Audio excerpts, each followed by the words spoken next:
Now, North Korea has reportedly started to test load anthrax onto intercontinental ballistic missiles. A Japanese daily says Pyongyang wants to know if anthrax can withstand the extreme temperatures it would face when a missile goes down through the Earth's atmosphere. North Korea's test of its new Hwasong-15 missile in November revealed it has the range to hit any part of the continental United States. It's a worrying development, but that might not be all. Citing an unidentified source in South Korea, the Japanese daily Asahi Shimbun reports that Pyongyang is conducting heat and pressure tests to see whether anthrax could survive a missile's re-entry into the atmosphere. Missiles have to withstand temperatures of up to 7,000 degrees Celsius when they fall to Earth. The source added the regime is likely developing biological weapons because its nuclear-tipped warheads might not be able to reach the U.S. mainland intact. I believe North Korea has started developing biological and chemical weapons, since its technology still isn't good enough to reduce the weight of its warheads. Anthrax is particularly dangerous. Aside from being deadly, it's difficult to detect as it's hard to see, smell, or taste. The report comes as the Trump administration, in its new U.S. national security strategy, stated that North Korea funnels hundreds of millions of dollars into nuclear, chemical, and biological weapons that could threaten the United States. North Korea rejects the U.S. allegations that it's developing biological weapons, saying it's part of Washington's scheme to stifle the regime. The United States has just vetoed a resolution at the United Nations Security Council which would have annulled President Trump's bombshell decision to recognize Jerusalem as Israel's capital. But leaders from Turkey and Yemen are now bringing this resolution to the United Nations General Assembly, which means reps from all 193 member states will vote this Thursday on whether or not to reject Trump's speech. Şimdi inşallah bu tasarıyı Birleşmiş Milletler Genel Kurulu'na taşıyacağız. Uluslararası toplumun genel kurulda adalet, hakkaniyet ve barıştan yana güçlü bir tavır sergileyeceğine inanıyorum. Well, President Trump says he will be watching an upcoming vote at the United Nations regarding his decision to recognize Jerusalem as the capital of Israel. In a tweet, U.S. Ambassador Nikki Haley wrote, "We don't expect those who've helped us target us," and went on to say on Thursday there'll be a vote criticizing our choice. The U.S. will be taking names. In a letter obtained by CBS News, Haley also wrote the president will take this vote, quote, personally. I like the message that Nikki sent yesterday at the United Nations for all of these nations that take our money and then they vote against us at the Security Council, or they vote against us potentially at the Assembly. They take hundreds of millions of dollars and even billions of dollars and then they vote against us. Well, we're watching those votes. Let them vote against us. We'll save a lot. We don't care. But this isn't like it used to be where they could vote against you and then you pay them hundreds of millions of dollars and nobody knows what they're doing. So, Nikki, that was the right message that you and I agreed to be sent yesterday. And I've had a lot of good comment on it, believe me. People are tired of the United States. The people that live here are great citizens that love this country. They're tired of this country being taken advantage of, and we're not going to be taken advantage of any longer. On a related note, Palestinian Authority President Mahmoud Abbas has just sent envoys to China and Russia in an effort to replace the United States as the arbiter of the peace process with Israel. Filling this void will be critical in moving the ball forward with any potential peace talks because there have been no direct talks between Israel and the Palestinians in years. We have hope that there is a movement forward. We're in the process of waiting to hear what the plan is and where that takes us. So we all have to hope and pray that actually over the next two months our American colleagues will articulate the next phase of this challenge and hopefully to be able to build on that. J'ai reçu le Premier ministre israélien. Je recevrai Mahmoud Abbas en effet cette semaine. Parce que c'est la volonté qui est la mienne de continuer à parler aux deux parties qui, seuls, trouveront le processus de paix. Pope Francis has actually just met with Jordan's king to discuss the situation surrounding Jerusalem as well. And the Pope voiced similar concerns against Trump's decision, warning the president not to endanger the holy city by disrupting the status quo. With the dust still settling, clearly all sides are waiting to see just how significant the aftermath will be. The nuclear option of being stripped of EU voting rights is hanging over Poland. That's after Brussels activated Article 7 for the first time in its history. It is with a heavy heart that we have decided to initiate Article 7.1. But the facts leave us no choice.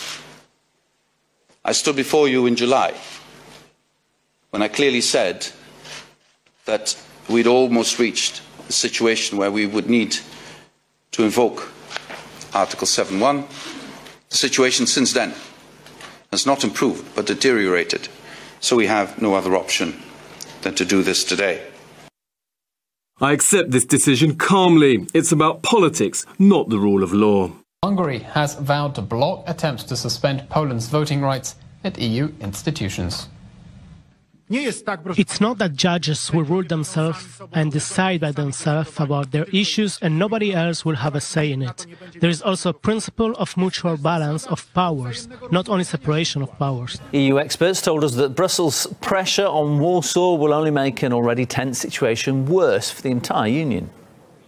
The EU's goal is to impose its power and to show who is the boss in the room. The political climate has significantly changed and it is very different comparing to the moment when these states were accepted.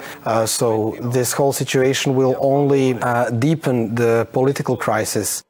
It's clearly a political maneuver directed against governments on the right in the group of Visegrad. It's a threat to Poland, to the Czech Republic, to Slovakia, to Hungary, to Austria, which has elected a prime minister on the right, who has made an alliance with the hard right. So clearly the European Commission is getting weaker and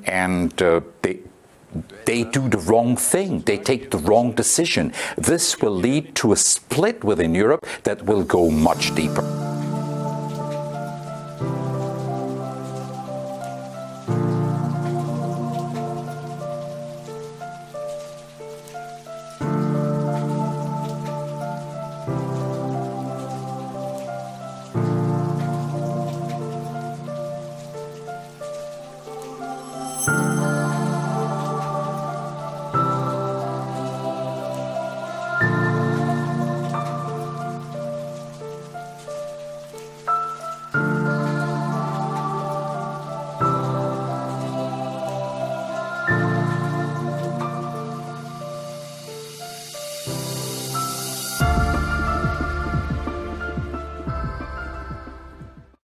Pro-life activists in Canada are outraged at the government's latest move. Prime Minister Justin Trudeau is asking all businesses to sign an agreement supporting abortion and transgender rights. If they don't, they won't be able to receive summer job grants from the government. Activists have spoke out saying the measure directly discriminates against faith-based employers and nonprofits. Critics say the measure will prevent students as young as 15 years old from working for businesses that do not agree with the government's views. A detailed process has been released by the Pentagon that specifies how transgender individuals will be inducted into the military. According to NBCNews.com, members of the military are now able to join according to their preferred gender rather than their sex at birth. They must provide a birth certificate, a passport, or a court order indicating their preferred sex, and then they will be processed. This is a huge step for the LGBTQ community in the United States. Now, when you think of drive-thrus, you probably think of a place to get a speedy burger and chips. But did you know that you can now bid your last farewells to loved ones without ever unbuckling your seatbelt and leaving your car? One company in Japan has launched what it believes is the world's first drive-through funeral service. Paying their respects to the deceased without getting out of their cars. In this Japanese funeral home, mourners can bid an express farewell to their loved ones. All the traditional gestures, including burning incense and praying for the departed, can be performed from the driver's seat. The small ceremony is filmed and broadcasted inside the venue for other attendees to see. A futuristic service which could benefit hurried businessmen on their way to a meeting, but which was primarily designed to help the elderly and the disabled. I hope the service will allow those with disabilities or limited mobility to attend funerals. The idea is not as eccentric as it seems. Around 28% of Japan's population is currently 65 or older, a proportion that's expected to rise to 37.5% by 2050. This means demand for funeral services will continue to increase, further boosting an industry that's already worth an estimated 13.5 billion euros a year. The Trump administration has approved the first ever U.S. commercial sale of defensive weapons to Ukraine in a clear break from the de facto U.S. ban on arms sales that dates back to the Obama administration. These weapons address a specific vulnerability of the Ukrainian forces fighting a Russian-backed separatist movement in two eastern provinces of the country. The move was heavily supported by top Trump national security cabinet officials and Congress, but may complicate Trump's stated ambition to work with Russian President Vladimir Putin. Despite announcements that U.S.-backed forces had successfully defeated ISIS in Syria, recent reports have suggested that pockets of ISIS resistance still remain in the country. On Tuesday, Army Colonel Ryan S. Dillon, a spokesman for the U.S.-led operation in Syria, Combined Joint Task Force Operation Inherent Resolve, told reporters that announcements made by Russia and Syrian leader Bashar al-Assad declaring ISIS had been defeated were premature. Dillon said, despite recent claims from Russia that Syria is free from ISIS terror, the SDF are still meeting resistance from ISIS fighters in the region. He went on to say, ISIS is putting up a stiff defense in remaining territories in the middle Euphrates River Valley, likely as a delaying action to allow other elements to displace to southwest and northwest Syria to seek sanctuary or continue to fight. Another Fox News alert for you. ISIS making another chilling threat of a holiday terror attack, this time targeting New Year's Eve celebrations. Propaganda posters sending the message, quote, wait for us on your year parties, show two heavily armed terrorists, and you can see it there. Well, that terrifying threat from ISIS, not the first, of course, this holiday season, not the first we've told you about. The terror group also targeting Times Square and the Pope. And now New York is deploying hundreds of extra officers to protect people. We want to make sure people are safe and they feel safe when they come to church on Sunday. And to do that, we have to take the necessary steps, Director of Ministries Scott Kern says. Starting next year, the Park Chapel Christian Church will feature an armed security team during Sunday services. If somebody's going to come in and do harm, we want to make sure that we take care of that and address it. The team will consist of 10 local law enforcement officers who are also church members. They will coordinate with church officials and carry their weapons during assigned services. There will also be 10 civilians who won't be armed but are helping to watch doors and other church entrances. We're hoping that it won't be very noticeable to the congregation. It'll mostly be us knowing where people are and what their responsibilities are. It is a major concern, and it should be, for everyone. Hancock County Sheriff's Department Chief Deputy Brad Burkhardt is on the security team and also works with other churches in the county on how to improve their safety.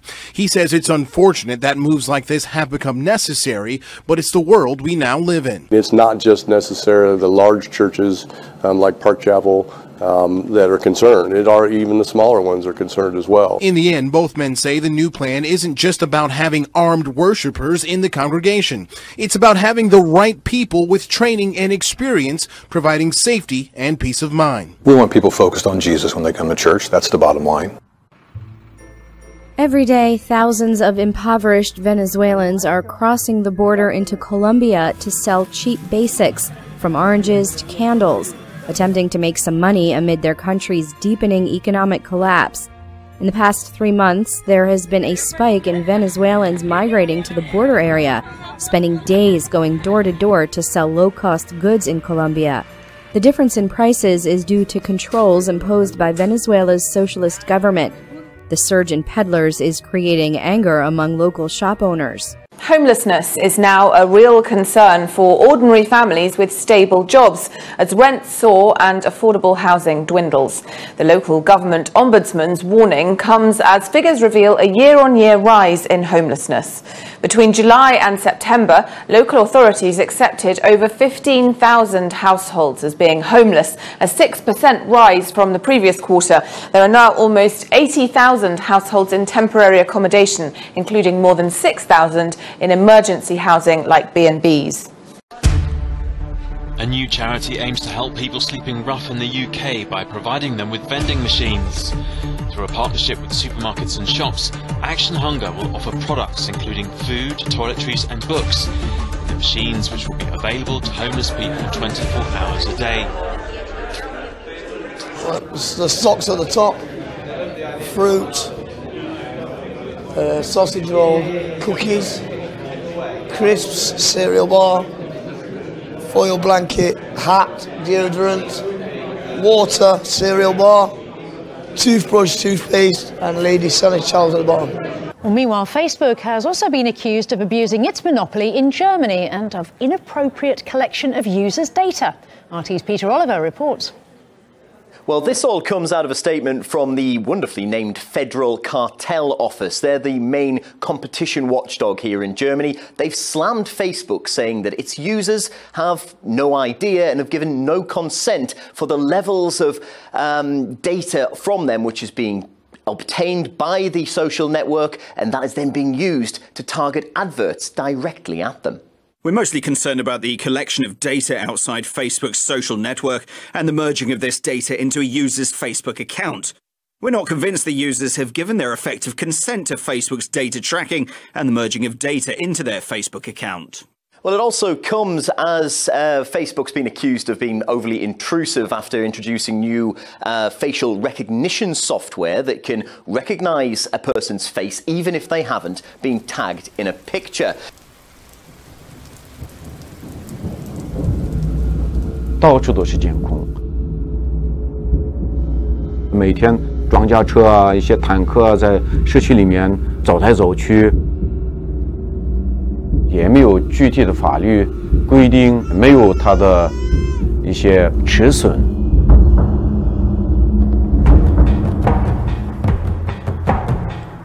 Reporting in Xinjiang, in China's far northwest, feels like traveling in a war zone.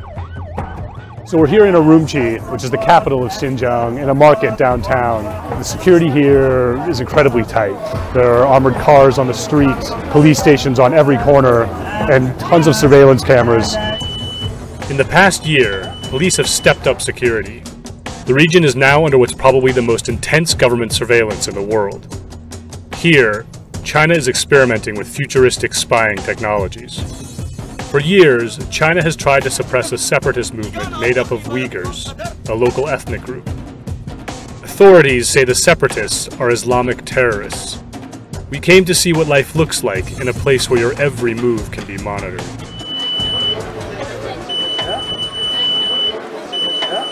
To be in Xinjiang means being checked every day, multiple times a day.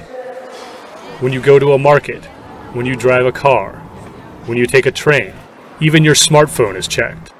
Chinese rulers have been trying to control Xinjiang for roughly 2,000 years. The region is well positioned for controlling trade routes between Europe and Asia.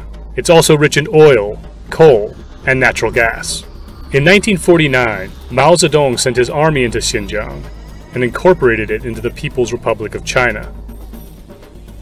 Many Uyghurs saw this as an act of colonization.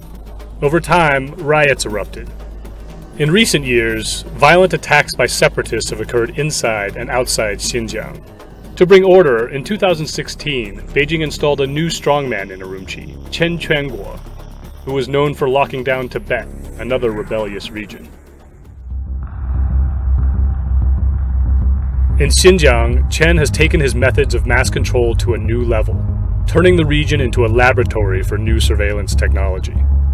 ID cards loaded with personal details are used to track people's movements. Residents have different levels of freedom based on factors like ethnicity and religious practices. Goods that are deemed dangerous are tightly controlled. If you want to buy a knife in this cutlery shop, for example, the purchase is tied to your ID, as this salesman demonstrates.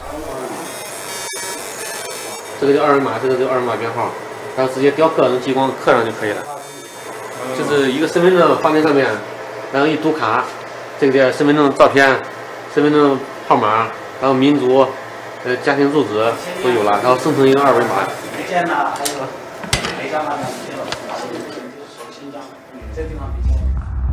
The system also tracks faces An immense network of security cameras, some equipped with facial recognition, is constantly monitoring the streets. Facial recognition systems are also used to match people with their ID cards, everywhere from shopping malls to gas stations. Authorities use artificial intelligence that can alert them if someone in a video is walking too fast or parked in the wrong spot. The government has also massively increased human surveillance. It has recruited 6 times more policemen this year than it did in 2015. Cities are now dotted with brand new police booths, one every couple hundred yards in some Uyghur neighborhoods. We end tonight with an extraordinary 8-year-old boy. His mom and dad believe his story has a lesson for every parent and every child in America. Here's Jim Axelrod. It's a Christmas smile that could warm any heart. But when you consider the amount of bullying Jackson Bezant faced recently in Idaho Falls, Idaho, the smile will positively melt you. Kelly Bezant is Jackson's mom. Jackson was having a little bit of trouble at school. By a little bit of trouble, what do you mean? Well, kids were being mean and picking on him. Jackson has Treacher-Collins syndrome, a genetic condition that makes him look, well, different. I said, we've got to do something because to fix the school situation. And my ex-husband's made a plea on Facebook. My heart is in pieces, Dan Bezant wrote. He's called ugly and freak and monster. He talks about suicide. He's not quite 8. The next morning, Jackson had messages from kids. I'll be friends with you. Wanting to be friends. And you look like a really nice kid. Some bikers organized a ride to stand with Jackson and stand up to bullying. Someone even hooked him up with Rex, the service dog. Does Rex lick you? Yeah. Where? Yeah. Right on your face? Yeah. In Hollywood and real life, it's a nice reminder. Different doesn't have to mean bullied. A little boy asking questions about his face just recently, and there was about 5 other boys who spoke up and said, he was born that way. Leave him alone. Be nice. Be nice. If that's the lesson kids are truly learning, then maybe this holiday season Jackson Bezant is giving so much more than he's received.